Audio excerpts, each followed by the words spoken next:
This is More to Say with Randy Naughton. Interesting conversations with interesting people. Welcome into another edition of More to Say with Randy Naughton. Thank you so much for supporting us over the many months that we've been doing this, having a blast, have great guests on all the time. We're really just having a great time. Hey, like, share, subscribe, follow me on social media. I'm everywhere. I would appreciate it. And of course, thanks to our sponsors. First of all, the Lemp Mansion in St. Louis, a legendary and one of the most haunted places in the whole country. If you haven't been, check out all of their amazing events. Team Jakey is a local organization hoping to end the stigma of mental illness. They have all kinds of amazing events all over the St. Louis area to bring to light the cause of suicide prevention. They know all too well where they lost a family member to that. And of course, our Mostly Superheroes podcast, our partner Logan Janis, who not only produces this podcast, but he's on Mostly Superheroes as well. The guy doesn't slow down. He's crazy. He's the hype man for St. Louis. You got to check it out. But without further ado, we want to get to our guest today. We mentioned the Lemp Mansion, how it's a legendary place in St. Louis. Today, we're talking about another legendary place, the MUNY in Forest Park, which is an outdoor theater. It's one of the oldest, I think the oldest inner city regional theater in the country. Kwofe Coleman, who is the president and CEO of MUNY, thank you for joining us. We so appreciate it. How are you? Good morning. I'm doing well. Thanks for having me. We are just a few weeks out from open, so doing well, just crossing a lot of things off the list, getting ready to welcome folks back. And this is the 107th season of the MUNY. Yeah. That is more than a century. That's kind of an amazing feat. Is there any other theater in the country that has done what you've done, or are there a few of them that are close? Longest running consecutive for an outdoor theater, it's just us. There's Walnut Street. They're up on the East Coast. They've run for a while, but we are the longest running consecutive musical theater, oldest and largest. So it is a St. Louis gem, no doubt. People love it. It's a family tradition. They keep their season tickets through generation and generation. It's something that it is uniquely St. Louis. It's all our own. And we're so proud of everything that's gone on. And since you've taken over as president and CEO, how many years has it been now for you? Since 2022 was my first season. So is that 4 now? Yeah, 4. So yeah, so many great things are happening. I would be remiss if I didn't ask about, the tornado damage. Of course, the MUNY is smack dab in the middle of Forest Park, which was heavily damaged by this either EF3 or EF4 tornado that recently came through. How did the theater fare? First of all, is everybody okay? Was there any damage? And is it going to affect the opening of the season? Yeah, well, most importantly, everybody was okay. It's preseason at this point, so it wasn't the full staff. There are 35 full-time staff, and then there are 1,100 in the season. But we were closer to that 35 number, plus a couple. So everyone was safe. Everyone, went to the right places, followed the emergency plan. So number one, most importantly, everyone on site was safe.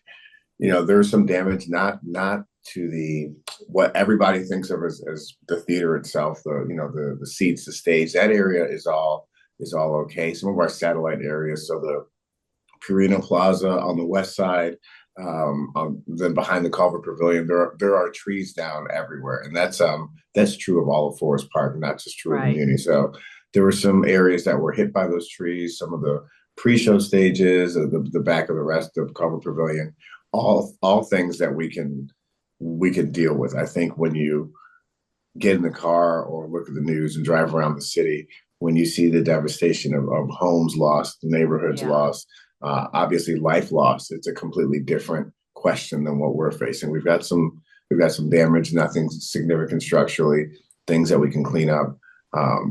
But our thoughts, our hearts are more with the people in the community who've lost so much more than that. To answer the rest of your question, season is scheduled to start on time. The cleanup is already well underway on our campus, in the park.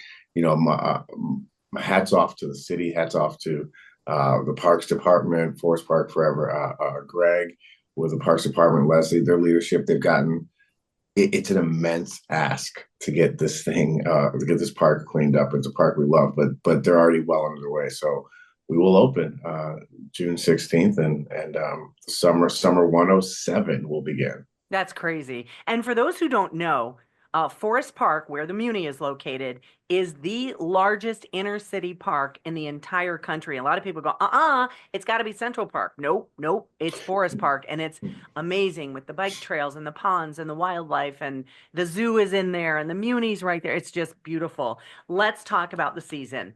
Yeah, Opening up on June 16th, you got some great shows lined up, starting out with Bring It On the musical. I love the movie. That yeah. was great. Come From Away, which is a poignant story, which was on Broadway and won all kinds of um, Tony Awards for that on June 26th. That's a story isn't that the story about how this small town embraced everybody who were kind of detoured from the 9/11 attacks? It is. It is. Ugh, So all the airplanes in the airspace were, which is basically it's a true story to Gander, Newfoundland, and obviously a tragic, devastating day in American global history. But there's a moment in it that is, I hesitate to say a bright moment, but it's a moment that says, yeah, it's when things like that happen in the world or community, it's about what's tearing you apart. That's how we get to moments like that. But that show itself is about people doing the exact opposite of that for a brief in a little tiny part of the world that on that day no one was paying attention to. So right. it's heartbreaking I'm at gonna some cry points. already, and I haven't It's a even seen it combination yet. of heartbreaking and heartwarming. Yeah, So I was fortunate to see that show earlier in its development and see it when it opened, and it's always been something that I hoped we could see because I think our community will really love not just seeing it, but for us we produce these shows, so to show that they will have hands and investment of themselves in making. So we're awesome. looking I forward love to it. it. Yeah. This one really caught my eye. July 6th, you're opening Disney's Frozen. How are you going to do that in the heat of a St. Louis summer? I'm intrigued. We're going to pray for ice. No, I think what we are blessed to have the ability and the resources to really push the bounds of imagination and make some crazy happen. Can we freeze the stage? Nope, that's impossible. July and summer, Not in nah, July. July in St. Louis, not a thing we can do. But the special effects, the what our production team is able to do from costuming, special effects, LED sets, all of that can transport you into a completely different place. So it's definitely one that we're looking forward to. I always love the family show for a lot of reasons. Yeah. Number one being it is the true definition of generational. It's the time that you see everybody coming out to the show. So grandparents with their grandchildren, you see the beginning of the next wave of tradition, and that's something that we're built on. So in that way, I'm really really excited for I can hear the chorus of Let It Go coming from the audience right now. That's going to be a magical moment. All right, it. after Echoing that, through the park. yes, indeed. After that, July 18th is Evita. July 28th is Dear Evan Hansen. August 8th, La Caja Fall. Oh my goodness, that one is going to be amazing. It's been a while since we've done that show. There's every year there are shows that generate excitement for different reasons, whether it's a premiere or it's something that's like the family show like Frozen, and this one is, as soon as we announced it, we announced all seven shows at the same time. So it's always interesting to see which ones get the biggest online gasp, the collective wow. So, La Cause is going to be, it's going to be a great show. It's a good story, high energy. I've seen some of the costumes, I've seen some of the preliminary work, and I think it's going to be everything that the city and the audience expects from it. That's awesome. And you're rounding out the stage season on August 18th with Jersey Boys, which is just a perennial favorite. I know people who have seen it multiple times. Yeah, yeah, it has a following, and we did it, relatively recently compared to the rest of the season for the shows that have been there before. So it was part of our 2018 season. So it's good to bring that one back. The last time we did it, I think we had one, maybe two rainouts, so it didn't get the full breath. So it's going to be another one, and it feels it's somewhere between a musical and a concert, So it'll be a great evening. Speaking of concerts, John Legend, A Night of Songs and Stories with the St. Louis Symphony Orchestra. Mind blown Yeah, on that one. yeah, Wow. that one was a great time. So last year we were able to close with John Legend. That one was, like you said, with the symphony, and what it was a great return. We hadn't done concerts for almost 30 years, I think. It was at that point, it was most of my life we hadn't had concerts. So it was a great opportunity to welcome people back and bring that feeling of concerts back. So now we're coming out with John Baptiste and Diana Ross together this year for August 28th. And it's going to, those are both names and performers that I've always admired and wanted to hear. Not that we picked the season or the shows based on what I want, but it's something that, our concerts as a whole were high on the list for me when I took this position. I think people in the community asked a couple of questions. Well, which shows do you want to do the most? I'm like, well, it's you all pick it, Center. And when are concerts coming back? And that's been an exciting moment to bring those back. So you're allowed to tap your toe a little bit. You're allowed to have fun at work, Kwofe, okay? We are, but I can't make it my personal preference list. Okay, I get it. But it happens to be this time. So no, well, sure. John Baptiste and Diana Ross on the same night I hope will be something every time we do, whether it's a musical or it's a concert, anything that we do, we want to make sure that it feels like a one-of-one experience for our audience and community. It's something that they can be excited about and proud of. And so bringing those two icons of their time and their generations together, I think it is part of what makes the Muni special, the ability and the willingness to take that step or that leap for our community. Yeah, having a concert on stage at the Muni is amazing. August 28th, Diana Ross and John Baptiste. Hey, it's Randy. If you or someone you know is struggling with their mental health, there is help. You can reach out for that help immediately by calling the 988 Suicide and Crisis Hotline. You can chat with them, you can text with them, or talk to them on the phone 24/7, and it's all confidential. Now, Team Jakey is a local organization in the St. Louis area working tirelessly to help others who are struggling with their mental illness. This family knows all too well the devastating effects of losing a loved one to suicide. So they want to help. More to Say podcast is proud to partner with Team Jakey here in the St. Louis area with the number of events they have coming up for the rest of the year. So they're going to be hosting these events. We will be a part of it. So if you want to help out, follow Team Jakey on Facebook and keep up with us on the More to Say podcast as well. Together, along with More to Say and Team Jakey on Facebook, we can help end the stigma. Hey, it's Logan from Mostly Superheroes, the podcast, here with a very special announcement. Alamo Drafthouse St. Louis hosts their program Charity on Tap, where they support local groups and organizations that need their help. Next up on Charity on Tap at Alamo Drafthouse St. Louis is Team Jakey, End the Stigma. Team Jakey has been ending the stigma in the St. Louis area for over 11 years, helping advocate for mental health resources and support, and partnering up with groups like the American Foundation for Suicide Prevention Missouri and Provident Behavioral Health in St. Louis. And it's not just Alamo Drafthouse teaming up. We, of course, have our friends Four Hands Brewing Company helping us out as well. Beginning April 1st at Alamo Drafthouse St. Louis, for every Four Hands citywide American Pale Ale purchased, $1.50 will be donated to Team Jakey to help support their mission to end the stigma. The first 100 patrons will receive a prize pack, a limited edition koozie, and sticker pack, and more. Big thank you to Alamo Drafthouse St. Louis for their generosity with Charity on Tap and Four Hands Brewing Company for helping out with the cause as well. You can learn more about Team Jakey on Facebook and at mostlysuperheroes.com/Team Jakey. You can also see our event details, mostlysuperheroes.com/events. That's mostlysuperheroes.com/events.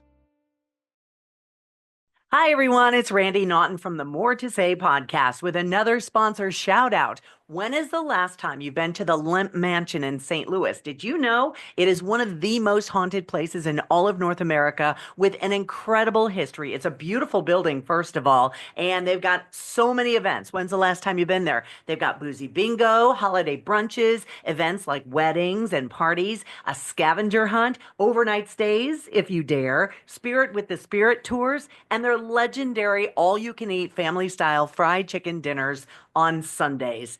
It's amazing. So listen, check it out on their website at lempmansion.com. We thank them for supporting our More to Say podcast, and I'll see you at the Lemp. Back to your job as the president and CEO of such a storied, historical place in the whole country. What is the hardest job you have as a president and CEO? Wow, what's the hardest job? Yeah. I think I Because feel let's back up. You started, it wasn't it as an usher there? I did. Yeah, amazing. So I've had a number of jobs and different responsibilities there.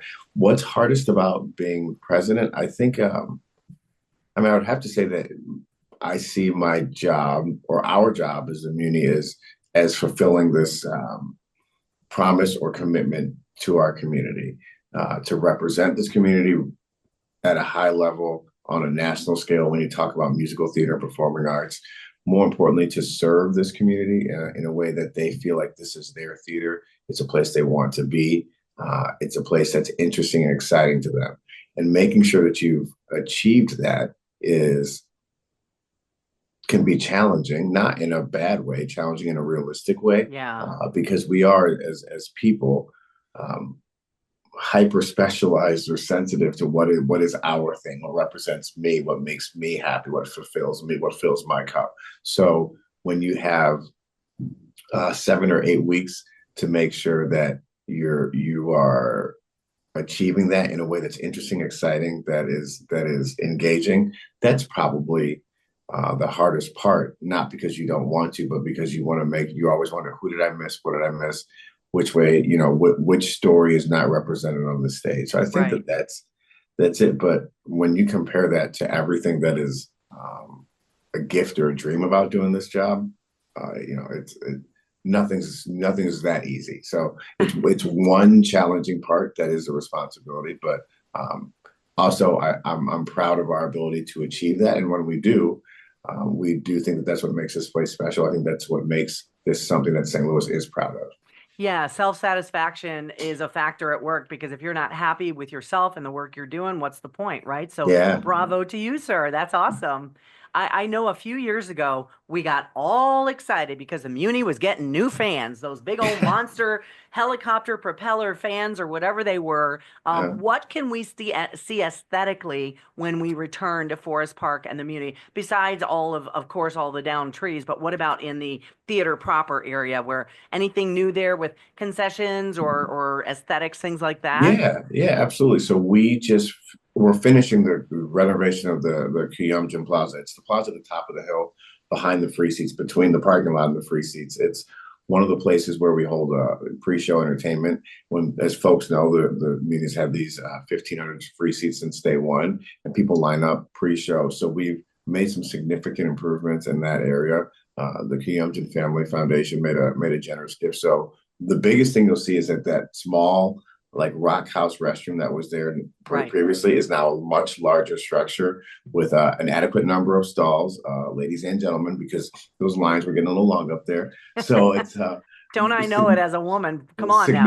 significantly more restroom stalls, expanded concessions. There's a souvenir stand up there. We've included another box office up there. It's a beautiful building, and then we redid the plaza to include more seating, improve the pre-show stage. To the fans that you mentioned, we've got 4 fans similar to the ones in the house up there. So seating, umbrellas. I'm sure I'm missing something, but it'll be a great. I was up there yesterday. It's a beautiful project. When we did the capital campaign and renovation a few years ago, we were able to touch many of the areas of campus and make sure that Cool. that experience was up to par.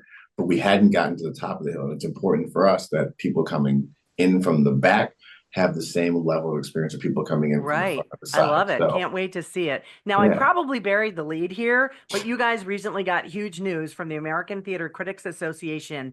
You're going to receive the 2025 Regional Theater Tony Award. How in 107 years has this not happened before? What does it mean?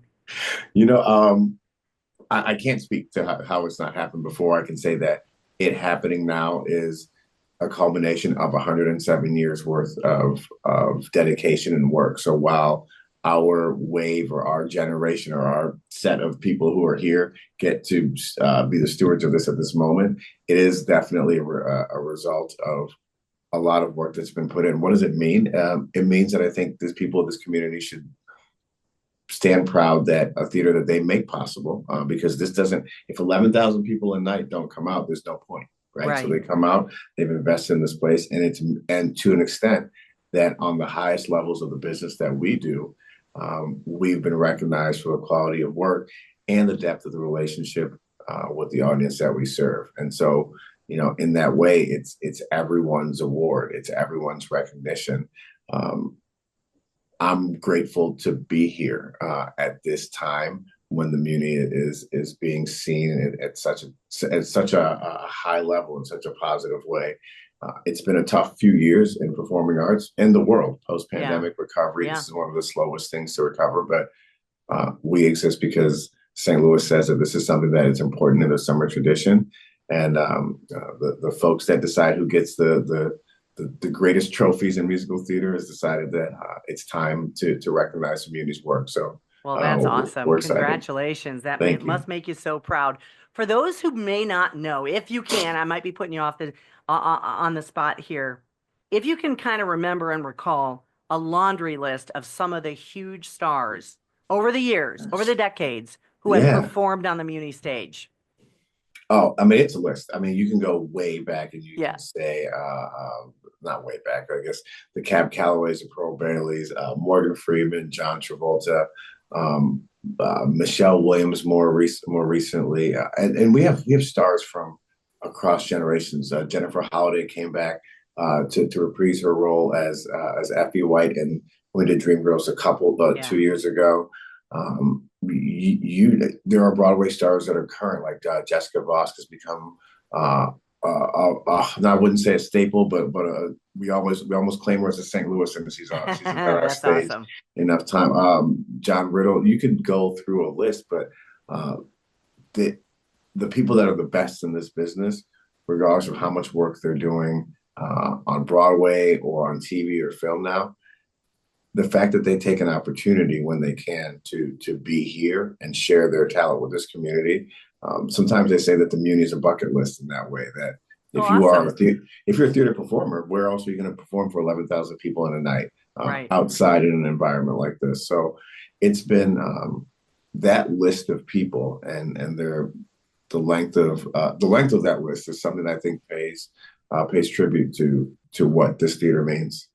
And I want to touch base on something else that a lot of people may not know of. Obviously, you put on amazing shows. Obviously, it's pretty incredible what you do. But let's talk about the educational branch of the Muni. So many people have come through that as well. Talk about what programs you offer, what they entail, and what do they mean? Yeah, so I think one of the best parts of our education initiative, it's the Crawford Taylor Education Initiative. One of the most exciting parts of it is that it is ever evolving, meaning that there are some standard staple programs that we offer every year, but we're also assessing the need every year. What happens in the school systems? What educational pockets or voids can we fill as when it relates to theater and performing arts? So I think most people, if you know the Muni, you know the Muni kids and teens. They are, I call them our smaller ambassadors, our small size ambassadors. So most of these teens are my height anyway, so they're not. But they're off campus or on campus. They do the holiday troupe, the summer troupe. They're the young people that you see in the shows, and they represent us at such a high level. From their skill set and performance, I couldn't do anything that well. I see some of these 7-year-olds, and it's like, wow, how do they do that? Right. But it's also work. It's also work ethic. It's dedication. It's a love for the place. So we have the Kids and Teens program.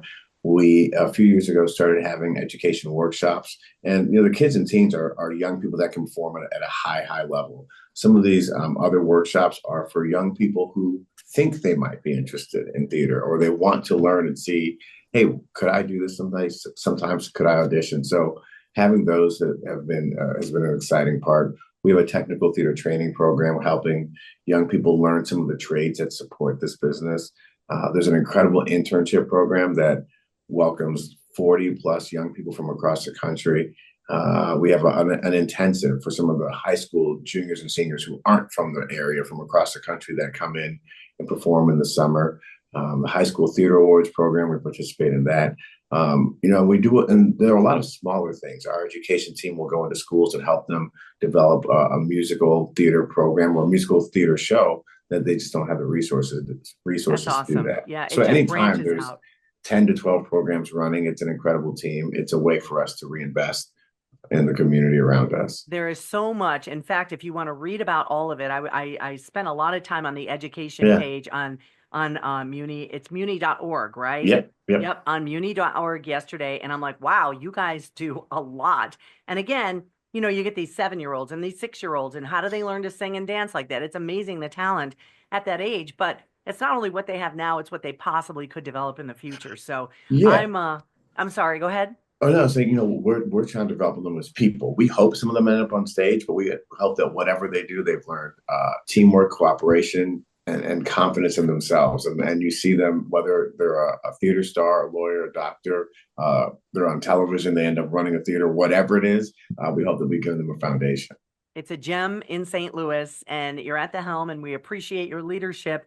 The Thank you. 107th season of the MUNY in St. Louis. Kwofe Coleman, who is the president and CEO, thanks for taking the time this morning. I appreciate it very much. Thank you. Have a great day. All right. And again, of course, thanks to all of our sponsors, Mostly Superheroes podcast with our podcast partner, Logan Janis, the Lemp Mansion, another St. Louis gem, and of course, Team Jakey, who is hoping to end the stigma of mental illness. That'll do it for this edition of More to Say. Until next time. This has been More to Say with Randy Naughton. Interesting conversations with interesting people. Be sure to like or subscribe wherever you get your podcasts.